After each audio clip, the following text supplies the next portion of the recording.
Oh, well, hello there. Thank you for joining us for the 11th issue news. I'm Kevin York. This is Kristen.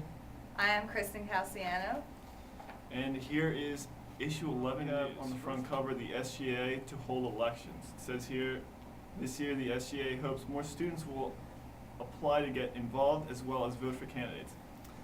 In the article written by Phil Coles, it says, Student Government Association is set to pick its first new candidates for the upcoming year. As of now, there are no candidates in the running for the many positions up for grabs, including President, Vice President of Executive Orders, Vice President of Activities, and 7 other elected posts. So get out there and try and make a run for student vice president, or president, of course. Okay, and also we have on the front page a article from Anas Mirza, who went to Bucks about a year ago and transferred to Temple University Tokyo, or Temple University Japan, and is now telling us of how he's living in Japan. In this article he says, I left Bucks more than half a year ago and set out on an adventure into the land of the rising sun. I'm a student of Temple University abroad, and I've gained an insight into a fascinating culture which has its ups and downs. It's an article about life in Japan, so read about it. It's first page. Kristen, what do we have on the second page? Okay, in the news, we have Bucks speaker sees flaws in advertising. In honor of Women's History Month, Bucks held a showing of Dr. Jean Kilbourne's Killing Us Softly 3, Advertising's Image of Women, in the Faculty Center on March 19th. In her video, Kilbourne exploits the relationship of media images to problems in society, such as violence, the sexual abuse of children, rape and sexual harassment, pornography and censorship, teen pregnancy, addiction, and eating disorders.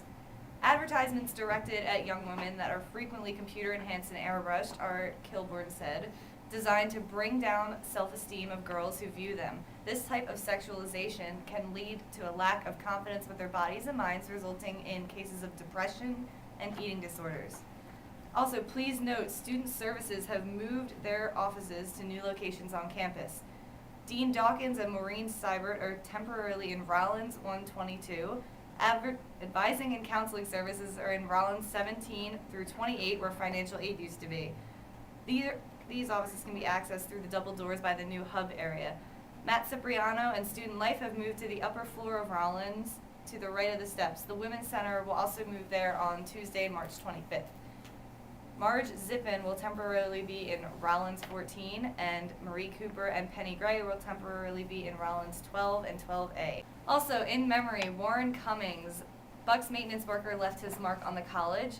Cummings was 66 and a Ben Salem resident, and he died at March 4th of complications from diabetes. Okay, Kevin, what else is in the news? Well, in political news, we have 2 stories about Obama and how Pennsylvanians are signing up in record numbers to vote Democrat. First of all, in the Obama story, we have an update of how Obama and Clinton are fighting for those primary votes in Pennsylvania.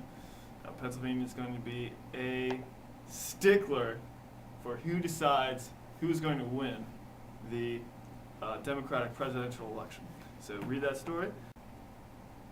And in another article on this page, Obama is in Philly addressing comments made by the Reverend Jeremiah Wright, a former U.S. Marine and pastor of the United Church of Christ, Barack Obama's place of worship. Now, Obama stated that the Reverend's comments were wrong, but also took time to list some good things Wright has accomplished in his time as Reverend.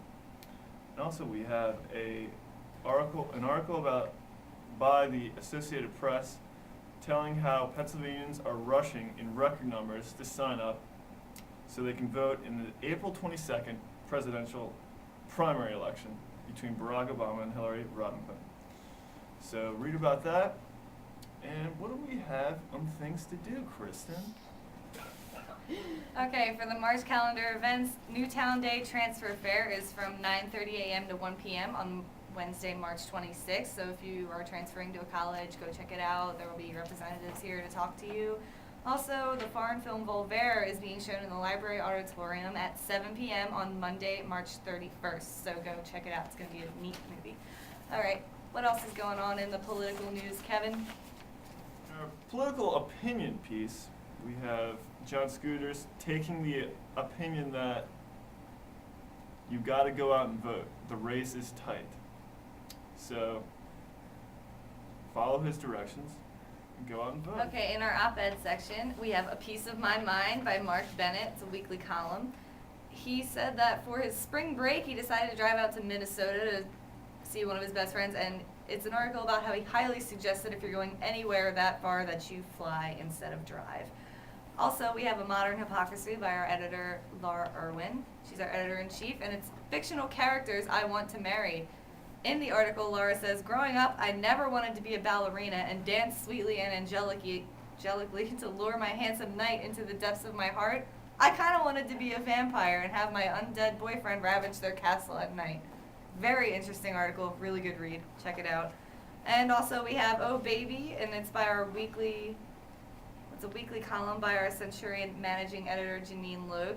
Talks about her pregnancy, what to expect, and all that, so check it out. Okay, Kevin, what's going on in Centurion sports? Well, in sports, we have the heated Mets-Phillies rivalry.